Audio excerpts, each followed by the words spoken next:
Welcome to my series, where I try to tell Skyrim like it was written in a book, or told in the TV series, with not just one main character who is all of a sudden the Dragonborn, but many different characters, most of which, well, all of which, but one, are not the Dragonborn.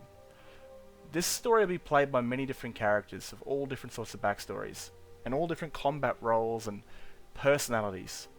I hope you come to enjoy watching this sort of stuff as much as I enjoy making it and playing it. If you guys enjoy, please leave a like and subscribe if you want. And of course, if you're feeling a bit chatty, drop me a comment and it'll be fun to have a conversation. Anyway, I'm gonna let you get to this. Have fun. Chapter 16. The Battle for the Pale. After the Battle of Whiterun, I was made a Thane by Jarl Balgruuf. It's a grand title from where I started. Being a Thane is nobility. I'm now a Skyrim noble. I brought a house in Whiterun with the money I had. The hunt to find my sister will have to wait. After all, she was adopted by nobles, so she'll be fine. Speaking of which, I decided to adopt a child. There was this little girl in Whiterun that was all on her own, so I took her in. I might be gone a lot, but she took care of herself before I arrived. She'll look after herself with a roof over her head while I'm off fighting in the war. And if I die, the house becomes hers, but I don't plan on dying. I plan on fighting and killing anybody wearing the blue. We fought hard at the gates of Dawnstar, but Stormcloak reinforcements arrived. We cut down those we could. We killed more of them than they did us, but we couldn't afford to lose too many troops, so we had to retreat before more rebels came from behind. We left a lot of Stormcloaks in the snow. They were going to need more reinforcements. We should attack again soon before they arrive. Something to report? I need you to deliver some false orders to the Stormcloak commander in Dawnstar. But first, we need to get our hands on some rebel orders to make the forgeries. The Nightgate and Candlehearth Inns are frequent stops for Stormcloak runners. See if you can't convince one of the innkeepers to help you. One way or another, get me those documents.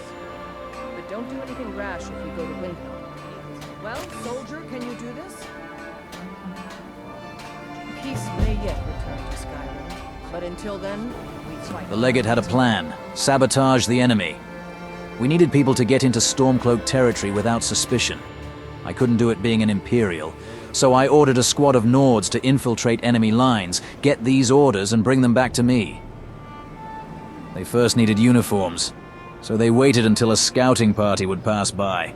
Kill them, hide their bodies, and get those rebel orders. None would suspect them. They were Nords. They looked like your true sons and daughters of Ulfric Stormcloak. Would have done this myself. But a clean-cut Imperial wouldn't have passed as a true believer of the Stormcloaks. They gave intel on the fort. Their numbers were thin after making us retreat, which would make that fort our new target.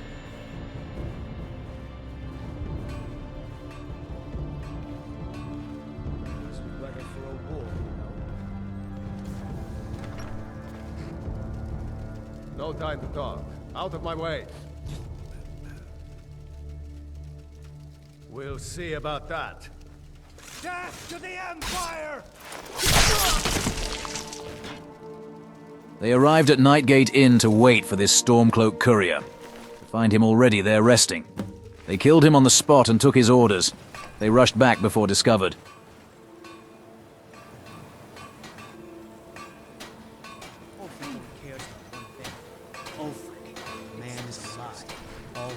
Something to report? Perfect spot for an ambush. Very good. Let's see what you have here. Interesting. They know more of our plans than I expected. It would seem Fort Dunstad is in need of reinforcements. We'll make sure they won't be getting those. One moment while I correct some of these documents. That should do it. Make sure those forged documents get to the Stormcloak commander in Dawnstar. It'll throw him off our trail, allowing us to maneuver more freely. I'll take my leave then. The Legate's orders were to deliver these false orders to the commanding officer in Dawnstar. We would only send one to pass as a courier. Serdi volunteered. That young Nord will be a great legionary to come. From a frightened girl stolen from her home, to an eager warrior out to prove her strength. Luckily for the Legion Dawnstars, Jarl was an idiot who believed they would win because Talos was on his side. He would eagerly throw his troops at us to gain honor in defeating the Legion. What is it? All right, let's take a look. Ah, good. Looks like the reinforcements for the fort are on the way. And we have some information about enemy troop movements as well. Excellent. It's not easy running messages, what with Imperial scouts crawling all over the place. Well done. Why don't you grab yourself a drink at the Wind Peak before heading back? Stay alert. Never know when those Stormcloak dogs might charge. Good job. I knew I gave the mission to the right person. Your objective is Fort Dunstad. Meet the soldiers preparing for the attack. Then join them in wiping out the rebels. Once you prevail, we will garrison the fort. Well, soldier, are you up to the task?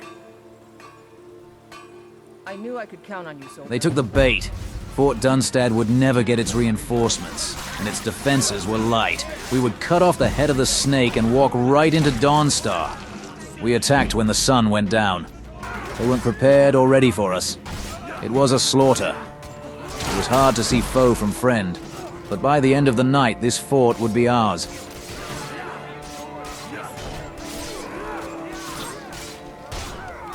The rebels either fled or died. By morning, Fort Dunstad flew Imperial colors. A new Jarl would rule for the Empire. Someone with brains. She's a retired legate. So we had someone good leading the Pale. The graves of the 99th cohort would grow. Those that died for the Empire under my command would be buried here.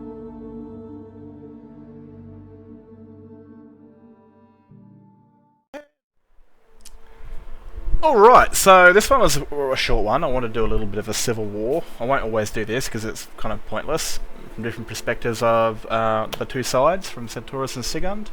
I showed this one because of the whole changing characters continuously to like the Nords, because no one's going to believe a clean-shaven Imperial soldier when he rocks up in Stormcloak uniform, with a uniform and has secret intel. That just reads, I'm a spy 101.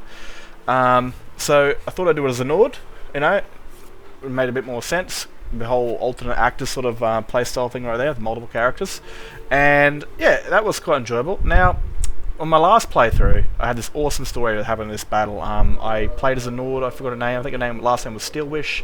She delivered them intel, came back, I switched back into Senturos, Stormcloak Battalion came out of nowhere, killed the woman I just used to play as, and then a massive battle ensued, and these two women that were married to each other, a Nord and an Argonian from Windhelm, which was their story. They grew up as, you know, best friends and eventually became lovers, and the Nords found out about their relationship, kidnapped the Argonian to kill her, and then the Nord comes in and kills people that kidnapped her wife or girlfriend and fled and joined the Empire to fight for what they believed was equality, you know, for their love life or whatever the hell.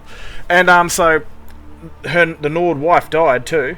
And then the Argonian was in bleed-out mode just above her wife, like it was like she had taken some serious damage and she's crying, and it looked so emotional, man. Like I was like, and none of this was set up. It looked so goddamn raw.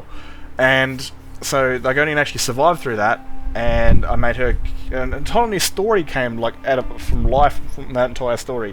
Her name was Adisi, and you know, from there on, she was just vicious. She wanted to kill every single Stormcloak that came into her eyesight, because they killed her wife. They tried to kill her, she was saved by her wife, and they killed her wife. And so she went from this Argonian that followed her wife into war to an absolute, you know, just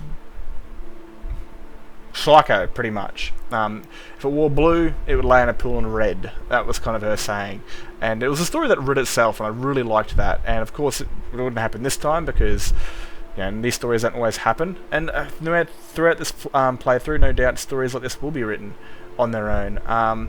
Anyway, thought I'd do a little short one, you know, a little bit of the Civil War. Hope you guys enjoyed, and I'm out of here. Catch you later.